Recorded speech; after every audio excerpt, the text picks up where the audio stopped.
Yo, what's good, Joe? We back with another one.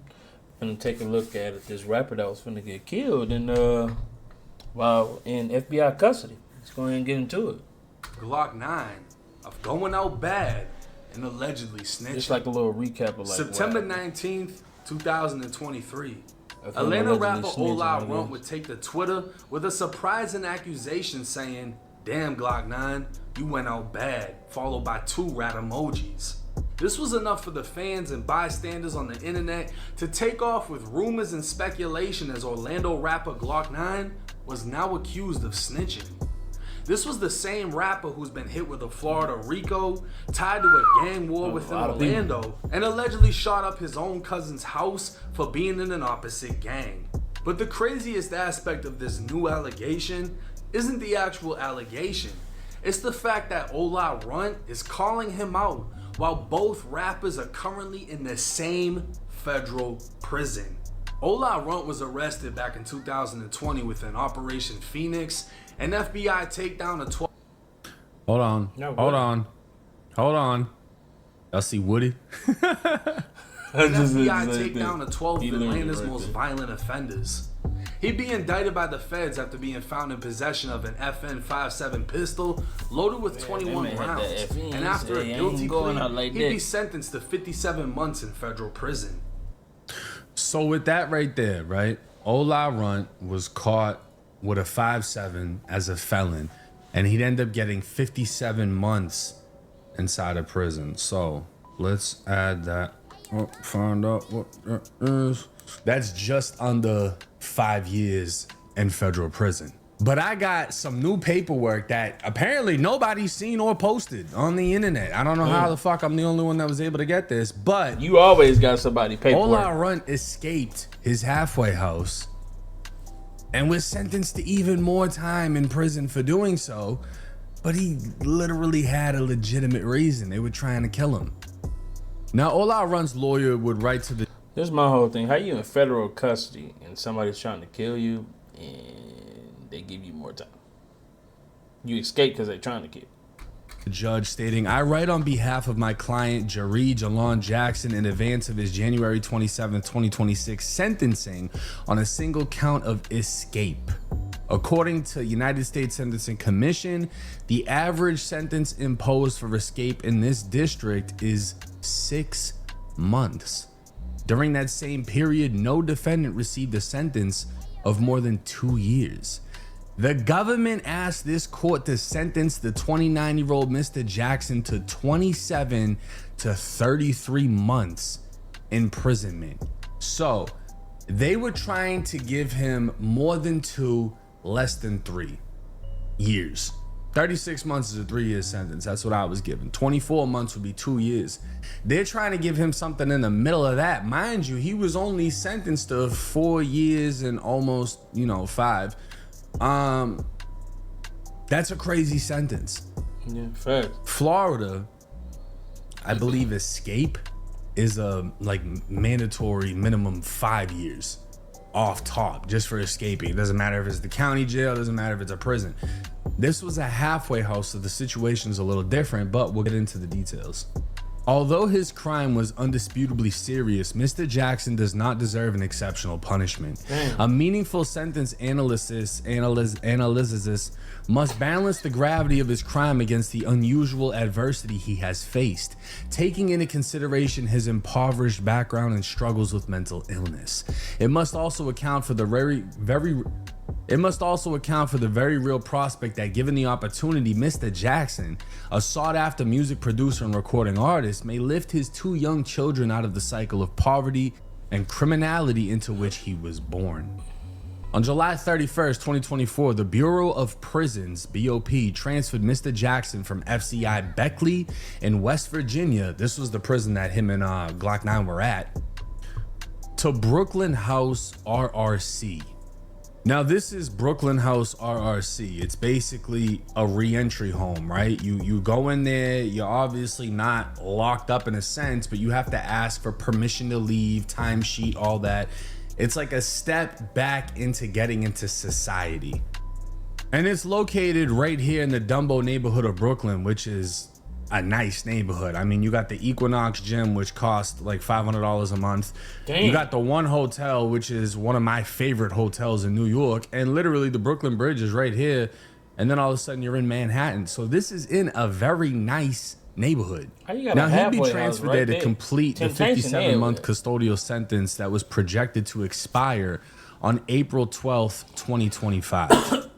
But in November of 2024, Ola Runt would walk out of an exit without authorization and was never to be seen again. Now, he would get arrested February 5th, 2024, fleeing from a traffic stop in Tennessee. After a pursuit, Tennessee State Police disabled the vehicle and placed him and his 2 passengers in custody.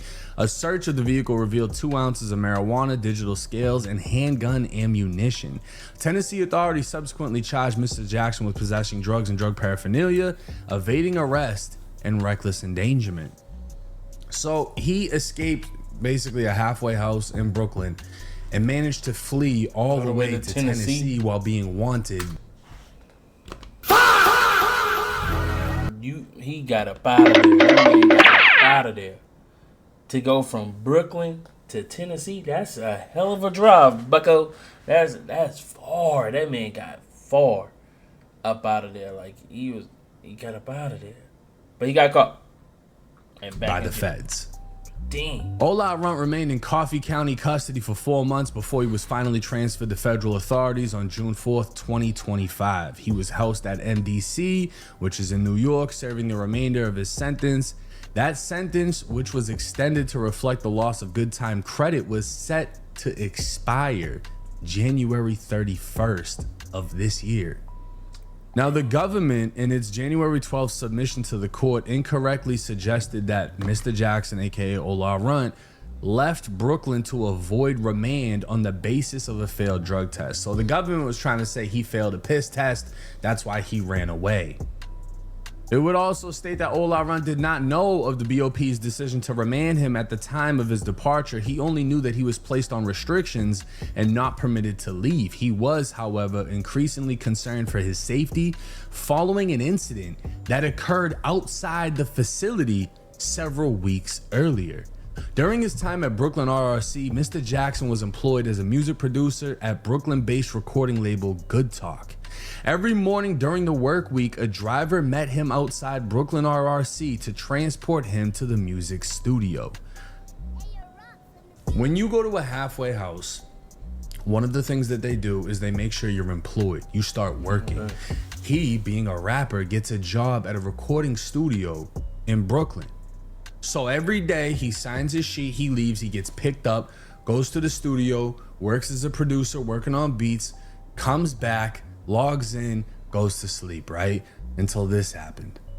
Just after 9 a.m. on September 19th, 2024, a white Mazda positioned itself several car lengths behind the silver SUV that was waiting outside Brooklyn to bring Ola Runt to work. When Ola Runt walked out, the Mazda pulled up behind the silver SUV and discharged 4 armed assailants.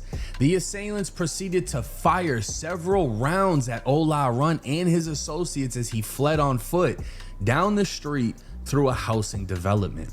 A nearby security camera provided this image of one of the assailants just moments after the shots were fired. This is one of the men that popped out while Ola Runt is leaving a halfway house to go to work and shot at him. Tried to kill him in front of a federal halfway house. Y'all gotta think about that. You really gotta want somebody going to shoot him in front of a federal building. Like, y'all really want him up out of there. What did that nigga do to make y'all... Wait, what? In front of a federal building? You some tweaking. Bold shit. Now, although Ola Runt escaped the assailants unharmed, the incident left him with a sense of insecurity and paranoia that ultimately derailed his efforts to make a success at the halfway house. In his interview with pretrial services, Ola Runt identified the September 19th incident as the primary reason he chose to leave the facility. I'll say this. If I get shot at leaving a fucking facility, yeah, I'm 100% escaping that bitch. Because what's going to happen anyways? I'm going to get reprimanded for not going to work. Well, I went to work and they shot at me. How does this not make sense? Send me somewhere else. What the fuck am I still doing in Brooklyn? Send me to LA or some shit. Send me. Y'all don't got no federal shits in Hawaii? Let me go to Hawaii. Let me chill. I don't think I'm gonna get shot at in Hawaii. Let me go over there. Get me the fuck out of Brooklyn. If you're not, I'm gonna make sure that my life is safe and I'm gonna leave. And that's exactly what he did. He fucking ran and made his way to Tennessee. Now he was supposed to be basically like out of prison already, right? And instead he's given an extra 1.5 years for this escape. The good thing from this, I mean, obviously he's got to do another 1.5 years, but the good thing is, 1, he's alive. Yeah. 2, he has no supervised release when that 18 months is up. Meaning when he leaves, he leaves. There's no halfway house. He's going home. And I'm going to be honest, bro. Like, in my opinion, this is fucked up that he even got this. Yeah. He took a... All right, so he was leaving to go to work. Mug shot at him. He left. He went to Tennessee. Do y'all think he deserved that extra year in jail? I feel like the only reason why they gave it to him is because he went to Tennessee. Like, he left. I would have left too, but I would be like, hey, man, find me somewhere else to go, woo, woo. But he left multiple states. He was hella far away. But let me know what y'all think about that in the comment section. I'll see y'all in the next one.